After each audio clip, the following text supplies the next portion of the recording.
Alright all, and welcome back to the Day 2 selections of the Royal Ascot meeting for 2022. Slightly missed the mark yesterday. We weren't in luck. We had a few close calls. We obviously had one small winner with Caribus, who did drift out to a nice price and was a price that I ended up backing at. Muniesta ran well, Bring on the Night ran well, Fox's Tail ran well, but none of the rest, unfortunately, getting in the winner's enclosure. So a little bit disappointing in that respect, but we have to dust ourselves off and go again. I think today's Day 2 action is probably the hardest of the entire meeting, so I wouldn't be overly keen on just throwing it all in on today, to be honest, because I do think it is awfully difficult. Starting off with the Queen Mary, with a 5 furlong 2-year-old fillies race. Looks a hard one and also very hard to assess. Love Reigns, the Wesley Ward filly in this. But at the same stage, you have to sometimes back it up by visual impression on debut, as we saw in the Coventry Stakes with that Archie Watson winner that won by 9 lengths at York. And the way Dramatised did it at Newmarket was in the manner of a very, very above average filly. There seems to be an awful lot of good word about her. Carl Burke knows the time of day with these good horses. And at 11-4, I've been weighed in. The 305, the Queen's Vase, one of my stronger picks of the day would be Anchorage in this. You can get actually 15-2 each way now about him. I think it's funny how he's the only horse for Aidan O'Brien in this race, given he had so many declarations at the 5-day stage. They've obviously decided this is the horse that's going to potentially bring on their good record in this race. Ryan Moore obviously takes the ride. They were a little bit out of luck yesterday, but I think this horse has the capabilities of stepping up in trip very successfully in a race such as this. And when you look at the likes of Elder off at the top of the market, he does have to prove it from maiden form, as Anchorage does have a bit of group form in the bag. The 340, the feature race of the day, can't really see past Bay Bridge in this race. It's not an overly inspiring selection because he's even money, but I think he'll win. It's a 5-runner race. He did it really nicely at Sandown on reappearance. You'd have to think he'd be able to potentially take this race in stride.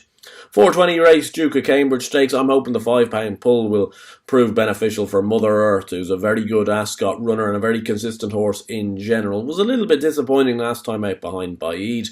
That being said, this doesn't represent anything like what you'd face against Bopedro or Real World for that matter.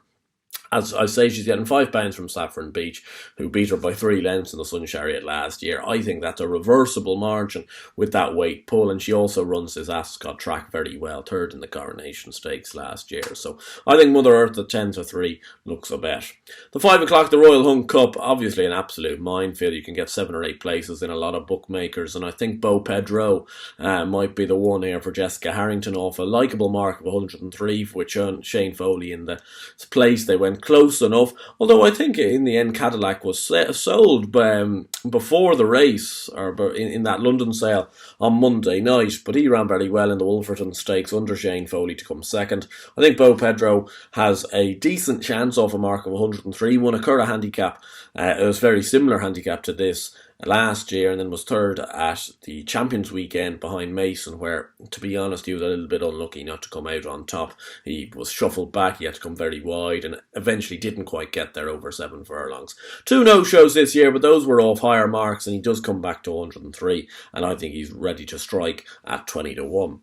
5:35, Windsor Castle Stakes again. Like, you've got 25 2-year-olds running in this race, so it's not exactly like, you know, you can really pin your colours to the mast. Like, the vibe is that Little Big Bear is potentially very good and is potentially above these horses. He's 7-4.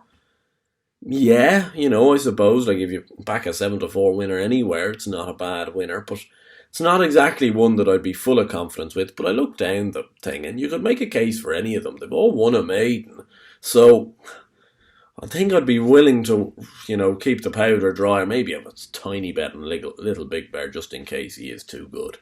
And the 6:10, the mile handicap, fillies handicap at the end of the card. This is like the Royal Hunt Cup. It's absolutely impossible on the round course. I like 2 in this at a price of Spirit of the Bay at 11-1. who's been very consistent, won a few races last year, has filled out the frame a little bit this year, but in good races. And Serenading at 20-1 for Jimmy Fanshawe and Jamie Spencer, a hold-up horse, can sometimes be a little bit tricky to win with, but if anyone's going to do it, it'll be Spencer weaving away on the inside passage. So those two perhaps against the field in the last. And one, a little Brucey bonus for you, as there has been throughout the week, over at Wexford this time round, in the 8 o'clock, the 3 mile, 1 furlong handicap chase. Shawshank, 5-1. I think that's a very good each-way bet, to be honest. You'll know I love Paul Nolan. In form, conditional. Kieran Callahan takes the ride. He won an open point-to-point last time out, showing his well-being. He likes this course and distance. I'm hoping he can run well. Anyway, best of luck. Hopefully we land a few winners, land a few bets. I'll see you guys all tomorrow for the same again. But until then, stay safe, stay lucky, land a few, and I'll see you then.